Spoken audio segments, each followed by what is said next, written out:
In this video, we're going to add some user interface elements to our game, including title cards for when we start and change levels, and some text to reflect the player's score. To do this, we're going to use Unity's UI system.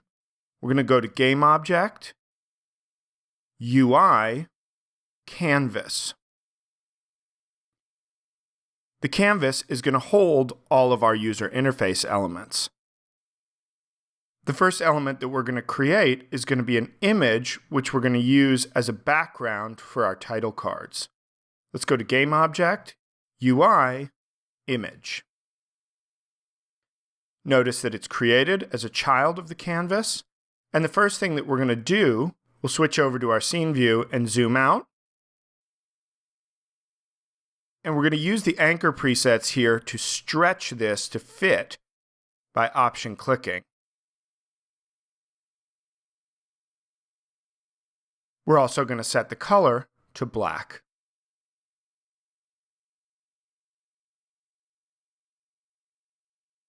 We'll call this Level Image.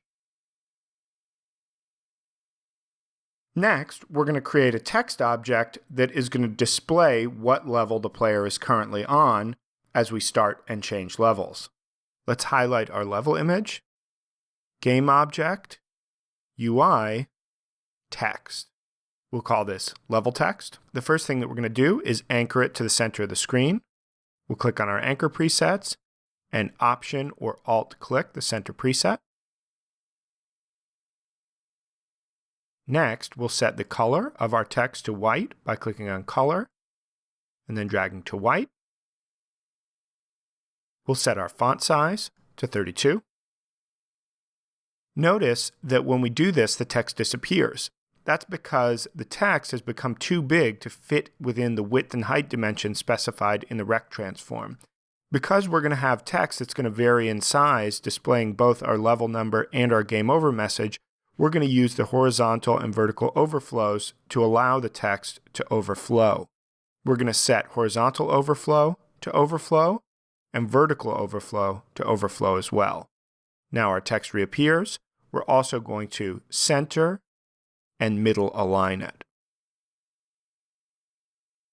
Let's set the font by clicking on the asset picker and selecting Press Start to Player Regular. This font ships with the project. Finally, we'll set our text default, which is going to be day 1. And so that should be good for the level text. We're going to make it a child of our level image so that when we deactivate the level image, the level text will be deactivated as well. Next, we're going to create our food text display. Highlight the canvas, choose Game Object, UI, Text. This text we're going to align to the bottom of the screen in the center. Let's click on our anchor presets and click the bottom center preset while holding down the Option or Alt keys.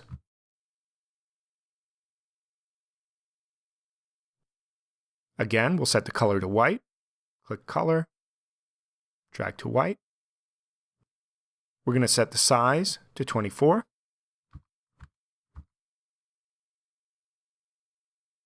Center and middle align, and we'll set our text to Food 100.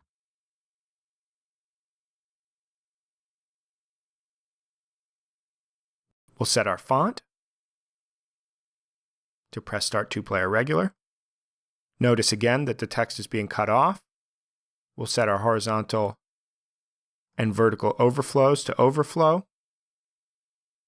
Let's label our text Food Text. And what we can see here is that the food text is being displayed in front of our title card image. We don't want this to happen, so what we're going to do is move food text up in the hierarchy so it's directly under the canvas. This means that it will be rendered behind the level image and its child level text. The last thing that we want to do is let's temporarily deactivate the level image, and we're going to move our food text up just a little bit from the bottom. We're going to do this by setting the anchors. We're going to set the Y anchor to 0.05.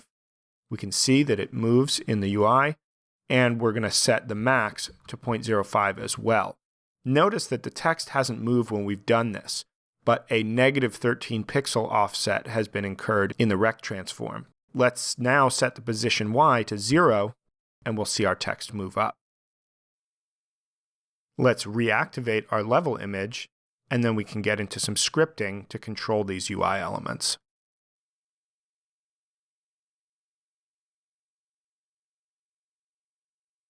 Let's go to our scripts folder and open our game manager in MonoDevelop.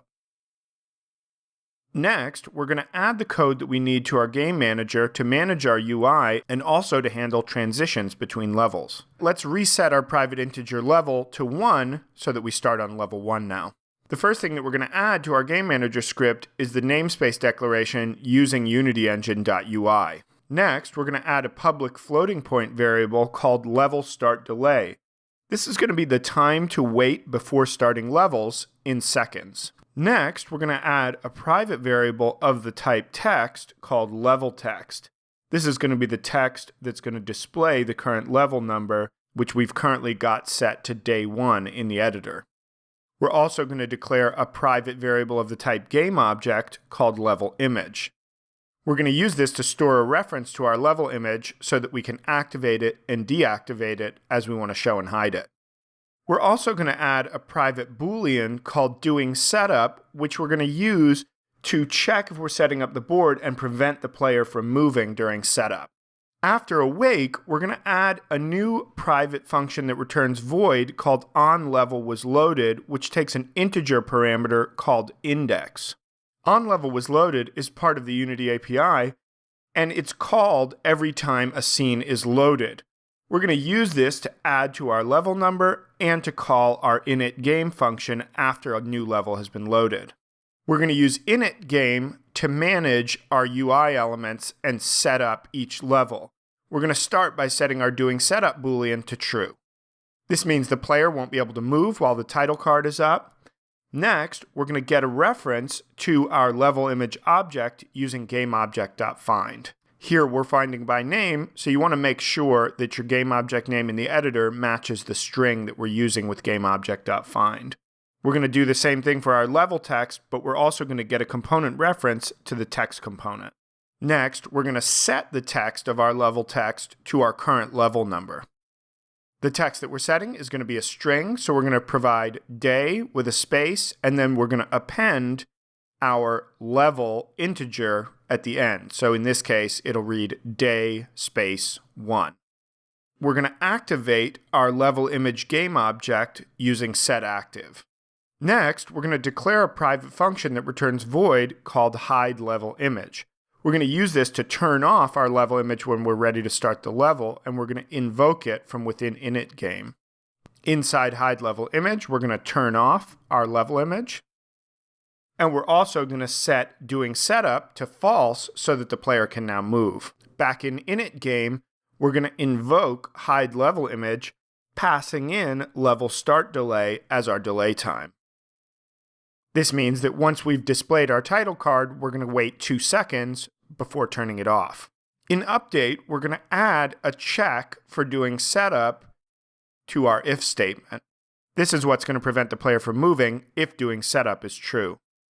In Game Over, we're going to show a message to the player saying how many days they survived for. The message is going to read, after level number of days, you starved. We're also going to enable our black background.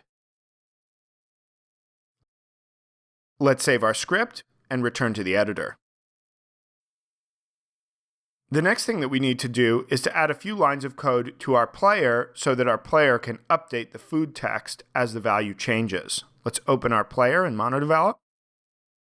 In player, we're also going to add the namespace declaration using UnityEngine.ui.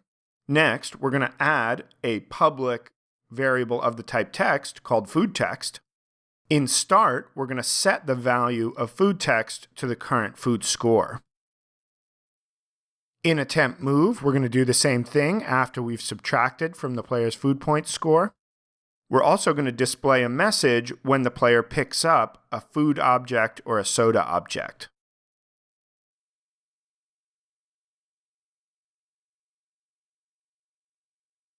So when the player picks up a food object, we're going to display plus points per food along with their current food points. We're going to do the same thing for soda.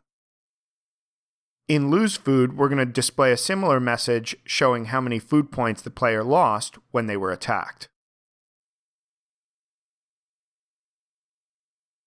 Let's save our script and return to the editor. In the editor, we need to assign a reference to our food text object to our player. Let's choose player, and then we're going to drag in food text to our food text variable slot. Let's play our scene and give it a try. So we see our title card displays. That's working. When we move, our food text updates. Get our delay before moving to a new level. Title card displays with the updated level number. When we're attacked by our enemy, we see our -10 message. And so it looks like everything is working. Now that we've got our UI elements working, in the next video, we're going to add some sound effects and music along with the scripts that we need to control them.